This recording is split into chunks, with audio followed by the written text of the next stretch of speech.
कुमार जी, सनातन धर्म की कई कथाएं साइंटिफिकली गलत लगती हैं। अभी तो बताया था भैया तेरी साइंस बहुत पीछे चल रही है, थोड़ा स्पीड बढ़ा। धर्म की माने तो चंद्रमा समुद्र मंथन से निकला, और अब चंद्रयान 2 के समय ऐसी कथाओं पर क्या भरोसा करूं। अब देखिए, जितनी भी कहानियां हैं और जितनी ये राम की कहानी है, इसको मैंने कल भी कहा था, इसको सिंबॉलिक सीखिए। आप सबको पता है कि समुद्र का मंथन हुआ। समुद्र का मंथन माने देवताओं ने और असुरों ने कहा यार इसमें बहुत माल पड़ा है, निकाल लेते हैं। ये कैसे पता था कि तेल कहां निकलेगा? सैटेलाइट के बाद से पता चलना शुरू हुआ। आज भी बहुत सारा भारत में आयरन ओर पड़ा हुआ है, जगह जगह गोल्ड पड़ा हुआ है, पता नहीं है, निकालेंगे। जब समुद्र मंथन हुआ तो आप सबको पता है कि 14 चीजें निकली। पता है आपको? विष, कामधेनु, उच्चैश्रवा नाम का एक घोड़ा, ऐरावत नाम का हाथी जो इंद्र ने ले लिया, कौस्तुभ नामक मणि, कल्प वृक्ष, अप्सरा निकली रंभा, उसके बाद लक्ष्मी निकली, उसके बाद वारुणी यानी कि शराब निकली, फिर चंद्रमा निकला, फिर पारिजात का पेड़ निकला, पांचजन्य नामक एक शंख निकला जो भगवान श्री कृष्ण के पास चला गया, और धन्वंतरी निकले अमृत का कलश लेकर। पता है सबको 14 रत्न निकले। आज तक आपने 14 रत्न सुने होंगे। मुझे यह बताइए ऐसे क्यों निकले कि पहले विष निकला फिर कामधेनु निकली? ऐसे भी तो होता था, पहले कामधेनु निकल आती, बल्कि ज्यादा अच्छा होता पहले शराब निकलती, पीपा के छुट्टी। पहले कालकूट विष निकला। यह समुद्र मंथन मूलतः आपकी आत्मा का मंथन है। आत्मा क्या है? परमात्मा यानी कि समुद्र, और हम कौन है? बूंद। अगर हमने अपनी आत्मा का मंथन ठीक से कर लिया तो हमारे अंदर से ही ये 14 रत्न निकलेंगे। पहला रत्न कालकूट विष, यानी कि अगर आपने अपनी यात्रा के पथ में दुनिया का उपहास, दुनिया की निंदाएं, इसका विष पी लिया और आगे चले तो यात्रा प्रारंभ हो गई। पहला रत्न आपका।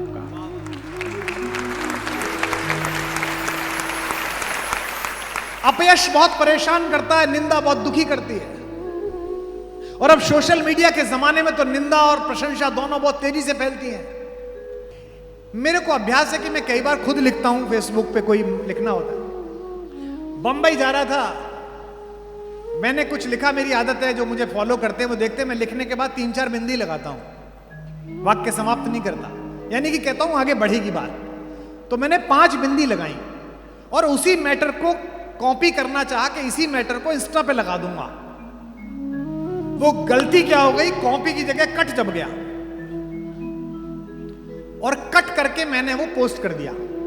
उसी समय वो बच्ची बोली कि सर मोबाइल बंद कर लीजिए, तो मैं चेक भी नहीं कर पाया। अब हालत यह कि 5 बिंदी लगी हुई हैं और पोस्ट हो गई। आपको आश्चर्य होगा, मैं बंबई उतरा तो मैं 10 मिनट तक हंसता रहा। नीचे 2700 कमेंट। यही तो विद्वान आदमी की पहचान है। हा हा हा। कुमार जी मन जीत लिया। क्या पंच तत्व की व्याख्या करी है आप? एक कह रहा नहीं पंच तत्व की नहीं, इससे तो ऊपर उठ गए, ये 5 ज्ञानेंद्रियों के बारे में बात की जा रही है।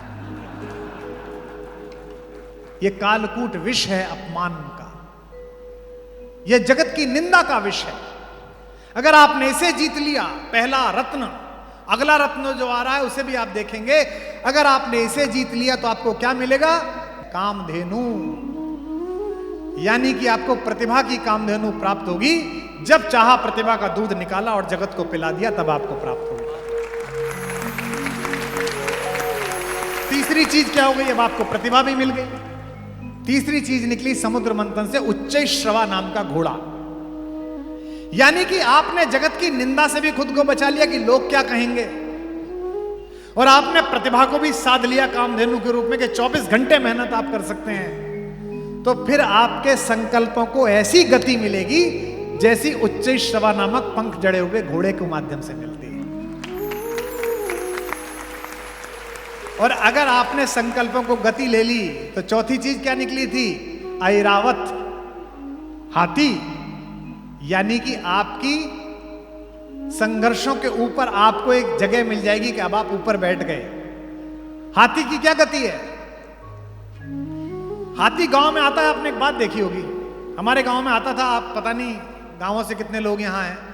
हाथी जब भी गांव में आता था, सारी महिलाएं दरवाजे पे आ जाती थी, गणेश जी आ गए। कोई ईख ला रहा है, कोई कुछ ला रहा है, कोई पैसे दे रहा है। पूरा गांव उनके स्वागत के लिए खड़ा हो जाता था। एक एक बालक बच्चा प्रसन्न हो जाता था। हाथी के गांव में आने से एक ही जीव परेशान होता है, कौन? कुत्ता। पूरे गांव के कुत्ते उसके पीछे पीछे भौंकते निकलते हैं। जब भी प्रतिभा का हाथी किसी गांव से निकलता है, उसके आकार से टक्कर न ले पाने वाले कुंठित कुत्ते भौंकते हैं।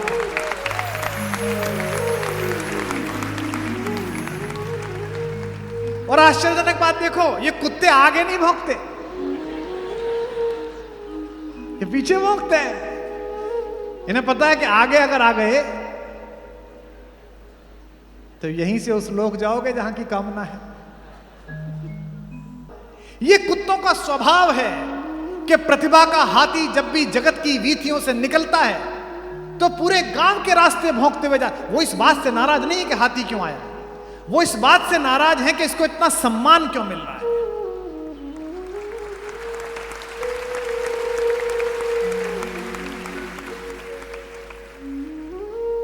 हमको तो लात पड़ती है, जिस दरवाजे जाओ दूर मार डंडा, अरे खाना रखा कुत्ता आ गया जरा डंडा मार देना। और एक ही है,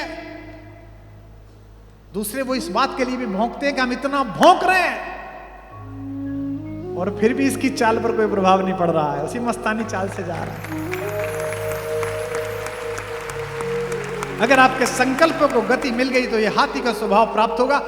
जब भी आपकी प्रतिभा के पीछे कुत्ते भौंके तो परेशान मत होना, क्योंकि आज तक किसी भी हाथी को भौंकते भौंकते कुत्ते अपने गांव से बाहर नहीं गए, उसी गांव में रह जाते हैं। उनकी इतनी औकात होती है कि वहीं तक रह जाए, क्योंकि उनकी एक हद है, उनकी सीमा है। कुछ देर तक भौंकेंगे और मुड़ने के बाद एक दूसरे की तरफ देखेंगे, अच्छा भौंका ना, बहुत अच्छा, बहुत सुंदर। और फिर एक दूसरे को प्रशंसा करते हुए आकर फिर उसी जुगाड़ में लग जाएंगे कि आज शाम खाना कहां हो। हाथी अगले गांव में आदर लेने के लिए चला जाएगा। इसीलिए कहते हैं स्वदेशे पूज्यते राजा, विद्वान सर्वत्र पूज्यते। राजा का सम्मान तो अपने देश में होता है, विद्वान का सम्मान हर जगह होता है।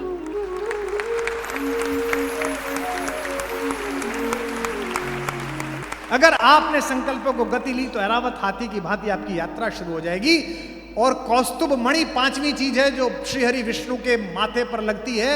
अगर आपने लोगों की जन आकांक्षाओं को ऊपर खड़े होकर देखना शुरू कर दिया और कुत्तों के भौंकने से बेखबर रहे, तो एक ना एक दिन आपके सिर पर मुकुट रखा जाएगा, कौस्तुभ मणि रखी जाएगी।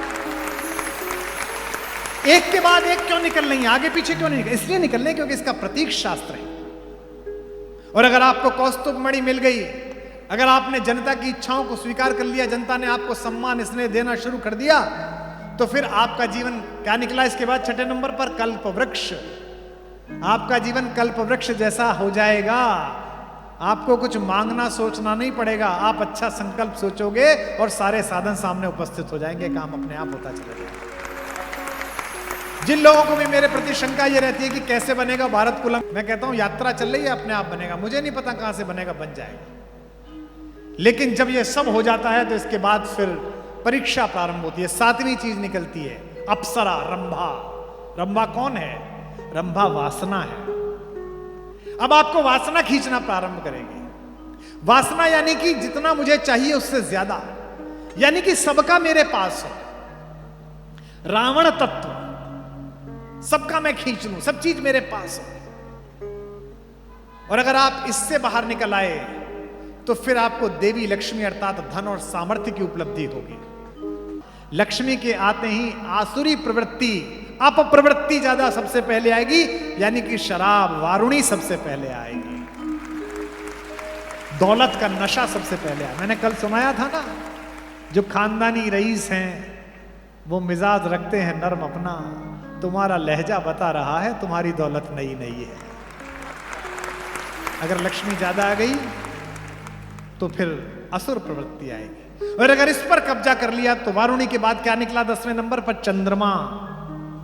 यानी कि व्यवहार में शीतलता आ जाएगी। मैंने ऐसे बहुत लोगों को देखा है जिनके पास अपरिमित धन है, अपरिमित धन है, हिसाब नहीं है, लेकिन ऐसी बालकों जैसी शीतलता है उनके अंदर। और अगर शीतलता आ गई तो इसके बाद क्या निकलेगा? प्राजक्ता, पारिजात। यानी कि आपके कर्मों की खुशबू सब तरफ फैलनी शुरू हो जाएगी।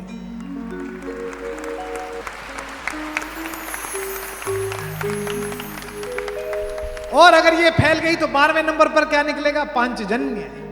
यानी कि उद्घोष, पूरे विश्व में आपकी कीर्ति फैल जाएगी कि क्या अद्भुत आदमी है। और इसके बाद निकलेंगे धन्वंतरी, अमृत को लेकर। यानी कि एक समय ऐसा आएगा कि आप अपनी इच्छाओं से ऊपर उठ जाएंगे और आपकी आत्मा में, आपके शरीर में, आपकी जिह्वा में, आपके धन में ऐसा अमृत तत्व होगा कि जो दुखी आपके दरवाजे पे आए, आपके पास आए, उसका उपचार हो जाए, उसका जीवन सफल हो जाए।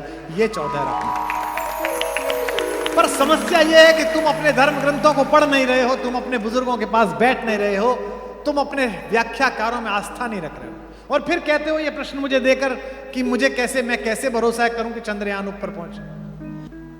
हमारी हालत बताए कैसी है तुम्हारी, हमारी। मुझे बहुत लोग मिलते, कुमार जी हमारे घर में बड़ा धर्म का सब कुछ है जी। अच्छा जी, अच्छा, बहुत अच्छा मंदिर हमारे यहाँ बना हुआ है, रोज पूजा होती है जी, पंडित जी आते हैं रोज। अच्छा जी, मैं गया, बड़ा सुंदर मंदिर, भगवान बीच में विराजमान है, बहुत सुंदर, बड़ी अच्छी लाइटिंग, बड़ा अच्छा इंटीरियर। रात को उनके यहाँ भोजन था, 9-10 बजे भोजन हुआ। 2 बच्चे ऊपर थे, उनको आवाज दे रहे थे कि नीचे मिलने, वो आए ही नहीं। जब जाने लगा तो वो बचने की कोशिश कर रहे थे 11:30 बजे, क्योंकि उनके परिवार की एक बालिका सामने से उतर के आ रही थी। वो जिस अवस्था में थी और जिन खुशबुओं से भरी हुई थी, वो नहीं चाहते थे कि मैं देखूं। तो फिर कैसे ये बात है? इतना धर्म है, इतनी पूजा है, फिर ये कैसे हो गया भैया? एक बुढ़िया का बेटा विदेश चला गया, विधवा बुढ़िया का बेटा, नौकरी करने के लिए। उन दिनों टेलीफोन थे नहीं। 1-2 साल तो बुढ़िया ने, बेचारी ने काम चलाया। जब सब पैसा खत्म हो गया तो भीख मांगने लगी। 2-4 साल भीख मांगती रही। किसी ने कहा बुढ़िया से, अम्मा तेरा लड़का इतना नालायक निकला, गया नौकरी करने के लिए तो तेरी तरफ देखा भी नहीं। नहीं भैया ऐसा नहीं है, चिट्ठी भेज देता है। बोले पैसे नहीं भेजता? बोले ना चिट्ठी भेजा, कुछ रंगीन से कागज भेज दे, मैं तो उन्हें सजा के रख लूंगी, बच्चे ने रखी है। बोले क्या कागज है? अंदर गए, जाके देखा तो ड्राफ्ट लटके हुए थे 10-10 हजार रुपए के। भीख मांग रही थी, लेकिन ड्राफ्ट होता है ये पता ही नहीं था कि इसी से धन निकलता है। इस देश के सनातनियों, तुम्हारे घर में करोड़ों के ड्राफ्ट रखे हुए हैं धर्म ग्रंथों के रूप में, और तुम भीख मांग रहे हो।